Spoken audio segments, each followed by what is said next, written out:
یہ جو پچھلے ہفتے حالات ہوئے، افسوسناک حالات کے نام پہ بنا تھا. اس کا نعرہ کیا تھا؟ پاکستان کا مطلب کیا؟ لا الہ الا اللہ. اس ملک کے جو لوگ ہیں، اور میں سارا پاکستان پھرا ہوں، چاہے وہ گناہ گار ہوں، چاہے وہ اپنے دین پہ صحیح معنی پہ عمل کریں یا نہ کریں، لیکن ہمارے نبی صلی اللہ علیہ وآلہ وسلم لوگوں کے دلوں میں بستے ہیں. اس لیے جب بھی کہیں بھی دنیا میں ان کی شان میں کسی قسم کی گستاخی ہوتی ہے تو ہمیں یہ تکلیف ملتی ہے. لیکن کیونکہ میں دنیا پھرا ہوا ہوں، صرف ہمیں نہیں تکلیف ملتی، جو بھی جہاں بھی دنیا میں مسلمان بستا ہے ان سب کو تکلیف ہوتی ہے. اب پچھلے ہفتے اور یہ جو افسوسناک حالات ہوئے، ایک جماعت نے ایسے لگا ایسے کہ ان کو شاید باقی پاکستانیوں سے زیادہ پیار ہے اپنے نبی سے.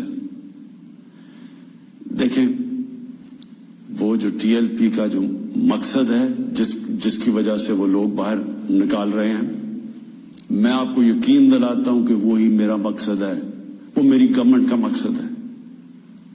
ہم بھی انہیں کی طرح چاہتے ہیں کہ دنیا میں کسی ملک میں ہمارے نبی کی شان میں گستاخی نہ ہو.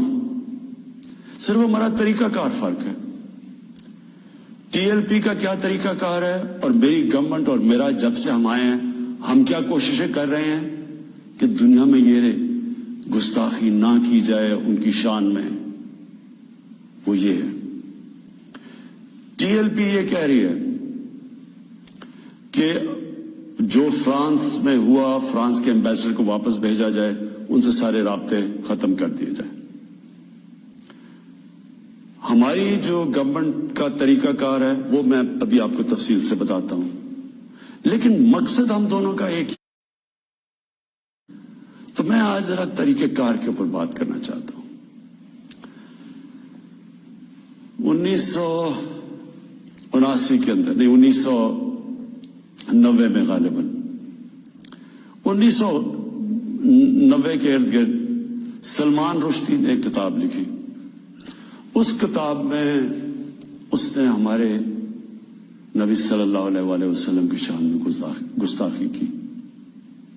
پاکستان میں پبلک سڑکوں پہ نکلی، یہاں امریکن ایمبیسی پہ اٹیک کیا اور لوگوں کی شہادتیں بھی ہوئی.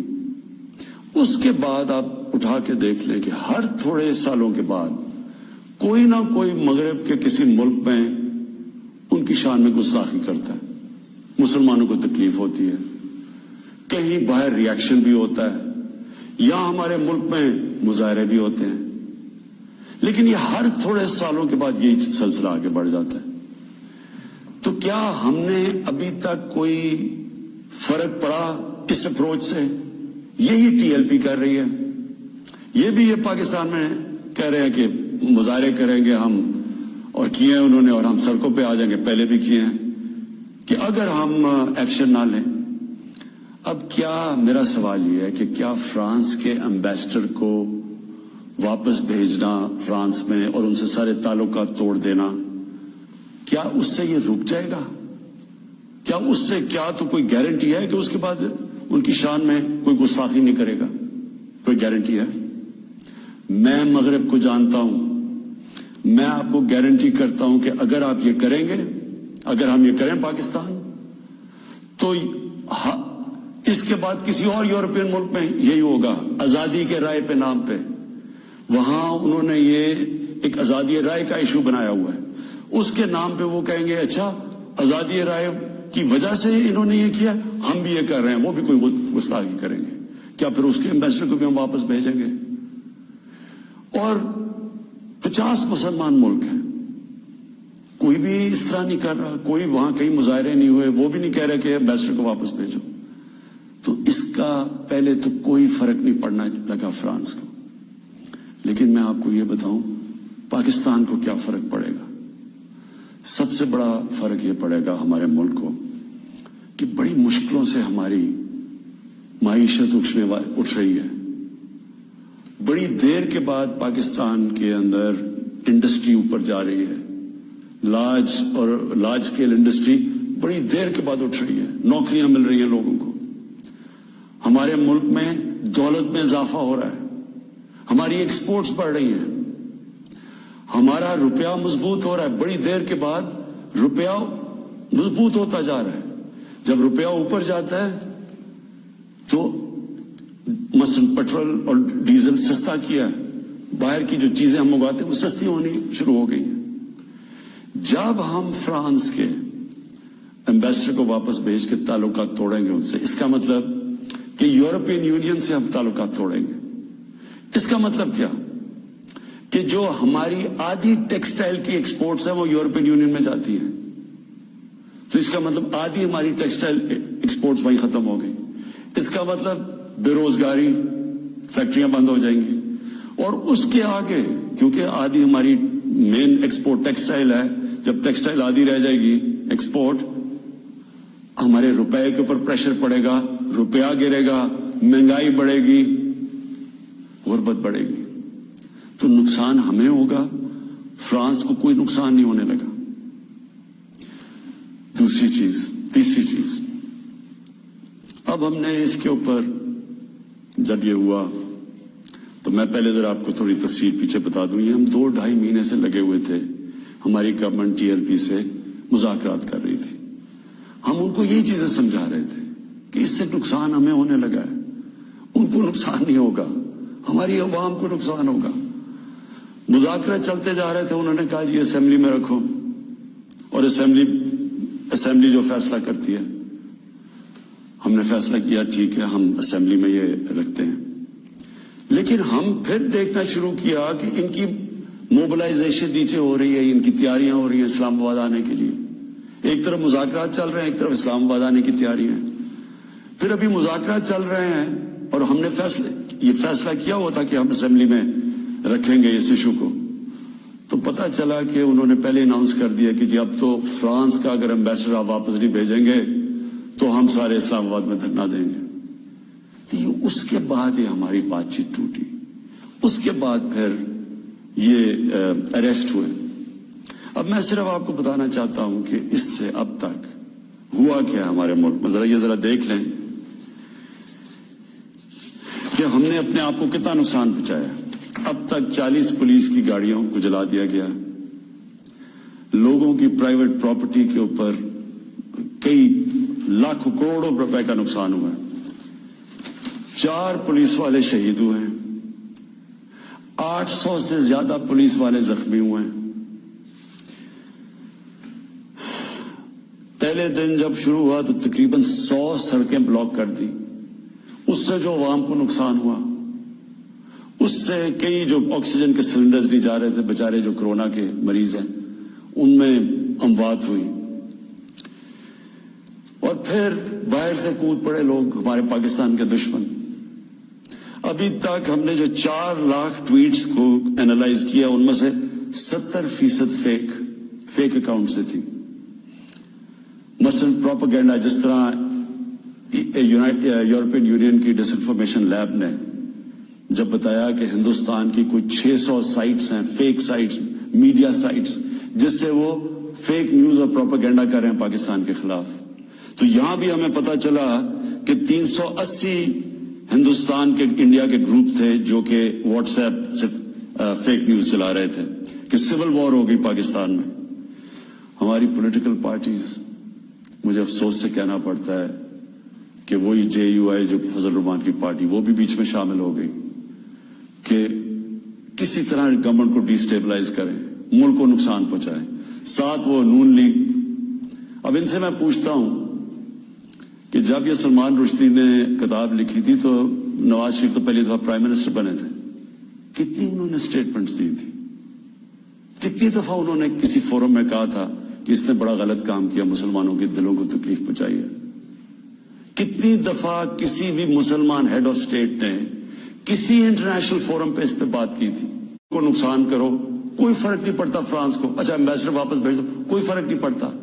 اب یہ سنیں کہ میری اپروچ کیا ہے، مقصد تو ہمارا ایک ہی ہے، ہم کیا چاہتے ہیں کہ ہم یہ چاہتے ہیں کہ یہ جو دیکھیں، میں پھر سے آپ کو بتاتا ہوں، مغرب کو میں سب سے بہتر سمجھتا ہوں، میری بڑی زندگی گزری ہے وہاں، میں ان کی سوچ کو جانتا ہوں۔ دیکھیں، سب سے پہلے جو کوشش کرنی چاہیے، جو ہم نے کی ہے، اور میں ابھی بتاتا ہوں ہم نے کیا کیا کوشش کی ہے۔ اچھا، میں یہ پہلے بتا دوں، سب سے پہلے جون 2019 میں 14ویں جو سمٹ تھی OIC کی، وہ پہلی دفعہ جا کے میں نے اسلاموفوبیا کی بھی بات کی، اور میں نے یہ بات کیا کہ جو مغرب کے اندر ہمارے پیارے نبی کی بے حرمتی کی جاتی ہے، کہ ہم سب مسلمان ملکوں کو مل کے ہم ایک پلان کرنا چاہیے، کہ اکٹھا اپروچ کرنا چاہیے، کہ ان کو سمجھانا چاہیے مغرب کو۔ دوسرا، میں نے پھر جب سپٹمبر 2019 میں یونائٹڈ نیشنز کی جنرل اسمبلی میں گیا، ادھر میں نے یہ اٹھایا، دونوں چیزیں، اسلاموفوبیا کی بھی بات کی۔ اسلاموفوبیا کا کیا مطلب ہے؟ اسلام کے خلاف نفرت، اور اس نفرت کے اندر ایک یہ ہے کہ وہ ہمارے نبی صلی اللہ علیہ وسلم کی شان میں گستاخی کرتے ہیں، تو یہ ایک ہی چیز اکٹھے کرتے ہیں یہ۔ تو ادھر میں نے بات کی یونائٹڈ نیشنز میں۔ پھر اگلے سال جو 2020 میں یونائٹڈ نیشنز کی جنرل اسمبلی ہوئی، پھر میں نے اسلاموفوبیا کی بات کی، اور میں نے کہا کہ یہ کس طرح 1.25 ارب لوگوں کو تکلیف پہنچائی جاتی ہے۔ پھر یونائٹڈ نیشنز کی ہیومن رائٹس باڈیز کے اندر اور کمیشن میں میری گورنمنٹ نے مسلسل اسلاموفوبیا کی بات کی۔ پھر میں نے فیس بک کا جو CEO ہے مارک زکربرگ، میں نے اس کو خط لکھا کہ کیسے فیس بک کو استعمال نہیں کرنا چاہیے اسلاموفوبیا کے لیے۔ اور پھر جب یہ فرانس میں ہوا، اور جس کے اوپر یہ TLP کہہ رہی ہے کہ فرانس کے امبیسڈر کو واپس بھیجیں، میں نے سارے مسلمان ہیڈز آف سٹیٹس کو خط لکھا، اور میں نے ان کو کہا کہ ہمیں جوائنٹ ایکشن لینا چاہیے اس کے اوپر۔ اور اب میں آپ کو سمجھانا چاہتا ہوں میری اسٹریٹجی کیا ہے۔ اسٹریٹجی یہ ہے کہ ہم سارے مسلمان ملک کے جو ہیڈز ہیں، ہم مل کے مغرب کے فورمز میں، یورپین یونین میں، یونائٹڈ نیشنز میں، ہم ان کو یہ بتائیں کہ کیوں ہمیں تکلیف ہوتی ہے جب یہ آزادی رائے، فریڈم آف سپیچ کے نام پہ یہ جب نبی صلی اللہ علیہ وسلم کی شان میں گستاخی کرتے ہیں، کیونکہ ان کو اس چیز کی سمجھ نہیں ہے۔ مغرب کے اندر ان کے جو پیغمبر ہیں، ان کو اس طرح نہیں، ان کا پیار اور عشق جس طرح ہمارا ہے، ہمارے نبی سے ہے، ان کو اس طرح کا نہ، ان کی اس طرح کی عزت کرتے ہیں، اور وہاں بلکہ وہ دین کو ان کے اتنے قریب نہیں ہے جس طرح ہم اپنے دین کے قریب رہتے ہیں۔ اس لیے ہمیں ان کو سمجھانا پڑے گا، اور سمجھائیں گے جب ہم مل کے اکٹھے کلیکٹیولی مسلمان دنیا کے ہیڈز آف سٹیٹس جب ہم بات کریں گے، جو میں یہ ہر جگہ جن فورمز پہ کہتا گیا ہوں، تب اس کا اثر ہوگا۔ دنیا میں تھوڑے سے یہودی ہیں، لیکن وہ سارے یہودیوں نے اکٹھے ہو کے دنیا کو، مغربی دنیا کو بتایا ہے کہ جو ہولوکاسٹ تھا، جدھر یہودیوں کی قتل عام ہوئی تھی، انہوں نے کہا کہ اس کے خلاف کوئی منفی بات نہ کی جائے کہیں بھی، کسی میڈیا پہ۔ آج کہیں بھی، آج مغربی میڈیا کسی ملک میں ہولوکاسٹ کے خلاف کوئی بات نہیں کر سکتا۔ 4 یورپین ملک ایسے ہیں جدھر جیل میں ڈال دیتے ہیں اگر آپ ہولوکاسٹ کے خلاف کوئی منفی بات کریں۔ تو کیا ہم یہ نہیں ان کو باور کروا سکتے کہ ہمیں کتنی تکلیف پہنچتی ہے؟ اور یہ صرف، اور یہ ہم تب کریں گے جب ہم کلیکٹیولی مل کے کریں۔ اور میں آپ کو یقین دلاتا ہوں، کیونکہ میں مغرب کو سمجھتا ہوں، ان کو سمجھ ہی نہیں ہے اس چیز کی۔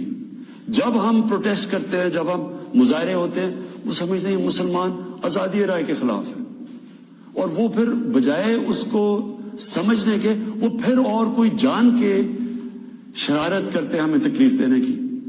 اس لیے پہلا تو یہ چیز ہے۔ اور دوسرا میں جو کہنا چاہتا ہوں وہ یہ، دوسرا طریقہ کیا ہے کہ جب ایک 50 مسلمان ملک مل کے یہ کہیں گے کہ اگر کسی ملک میں سے اس طرح کیا گیا تو ہم سارے مل کے ان کا ٹریڈ بوائیکاٹ کریں گے، ان کی ہم چیزیں نہیں خریدیں گے، اس کا اثر ہوگا۔ اس طرح ہم اپنا جو ہم مقصد ہے اس پہ پہنچ سکتے ہیں۔ میں نے آپ کو 2 مقصد بتائے، ایک یہ TLP کا مقصد ہے، ہم ساری زندگی بھی لگے رہیں، ہم اپنے ملک کو نقصان پہنچاتے رہیں گے، کبھی کوئی فرق نہیں پڑنے لگا ان کو. جو میں کیمپین کر رہا ہوں, میں آپ کو یقین دلاتا ہوں کہ یہی طریقہ ہے کہ انشاءاللہ ایک دن ان کو سمجھ آ جائے گی, اور وہ دن دور نہیں ہے. میں آج آپ سب کے سامنے کہتا ہوں کہ میں ذمہ داری اس کی لیتا ہوں, میں ہی اس کیمپین کو لیڈ کروں گا, لیکن میں انشاءاللہ اپنی قوم کو مایوس نہیں کروں گا, اپنے مسلمانوں کو مایوس نہیں کروں گا. ہم انشاءاللہ ان کو یہ ایک دن سمجھا دیں گے کہ جس طرح اگر وہ یہودیوں کے لیے سینسٹیو ہیں, ان کو تکلیف نہیں دینا چاہتے, تو ہم تو سوا ارب مسلمان ہیں, ہمارے بھی دل ہیں, ہمیں بھی تکلیف ہوتی ہے. اور جیسے جیسے ان کو اس چیز کی سمجھ آ گئی, یہ ہم اپنا مقصد پہ پہنچ جائیں گے. آخر میں اپنے علماء ان کو خاص طور پہ کہنا چاہتا ہوں کہ آپ کو اس میں ہمارے ساتھ مل کے, میرے ساتھ مل کے میری تائید کرنی چاہیے, ہماری مدد کرنی چاہیے, کیونکہ یہ جو چیزیں یہ جو ہو رہے ہیں ہمارے ملک کو نقصان پہنچ رہا ہے, اس سے تکلیف پہنچتی ہے. ہماری پولیس سے جو ہوا ہے, 800 پولیس انجر ہوئی ہے, جو ان کو کئی ہسپتالوں میں پڑے ہوئے ہیں. تو اس سے کس کو فائدہ ہوا ہے؟ کیوں ہندوستان کی یہ جو ویب سائٹس ہیں جو اس کے اندر کود پڑی ہیں, یہ دشمنوں کو فائدہ ہوا ہے. قوم کو کیا فائدہ ہوا اس سے؟ قوم کو تو صرف نقصان ہوا ہے. اور جو مقصد ہے ہمارا, اس سے تو اس پہ نہیں پہنچ رہے ہم. کوئی فرق نہیں پڑے گا کسی مغربی ممالک کو جو مرضی ہم اپنا ملک کا نقصان کریں. جرم کہیں اور ہو, ہم اپنے اوپر خودکش حملہ کر دیں. یہ کون سی عقل اور سمجھ ہے؟ تو میں آپ سب کو کہوں گا, اپنی قوم کو کہوں گا کہ یہ ٹائم ہے اکٹھے ہونے کا. ہمارا ملک بڑی مشکلوں سے ایک اس طرف نکل رہا ہے کہ ہم اب اوپر آنے والے ہیں. ہماری معیشت اٹھ رہی ہے, لوگوں کو روزگار مل رہا ہے, ہمارا روپیہ مضبوط ہو رہا ہے, ہمارا ملک کا ڈائریکشن ٹھیک ہے. تو یہ ٹائم اپنے ملک کو نقصان پہنچانے کے لیے نہیں ہے. یہ صرف ہمارے ملک کے دشمن ہمیں نقصان پہنچائیں گے. ہم سب کو اب اکٹھے ہو کے اللہ کا شکر ادا کرنا چاہیے کہ ہم یہ 2 سال بڑے مشکل وقت سے گزرے ہیں. حالانکہ ہمارے پاس اس وقت کرونا کا ایک تیسرا ویو آیا ہوا ہے, اس کے اوپر ہمیں سب کو مل کے SOPs پہ چلنا چاہیے. اللہ سے دعا کرنی چاہیے کہ ہمیں اس مشکل سے بھی نکال دے, اور پھر اس کا شکر ادا کرنا چاہیے کہ یہ ہم 2 سال کے بعد ایک قوم, ہماری معیشت اٹھ رہی ہے, تو ہم اس کو نقصان نہ پہنچائیں. پاکستان پائندہ باد.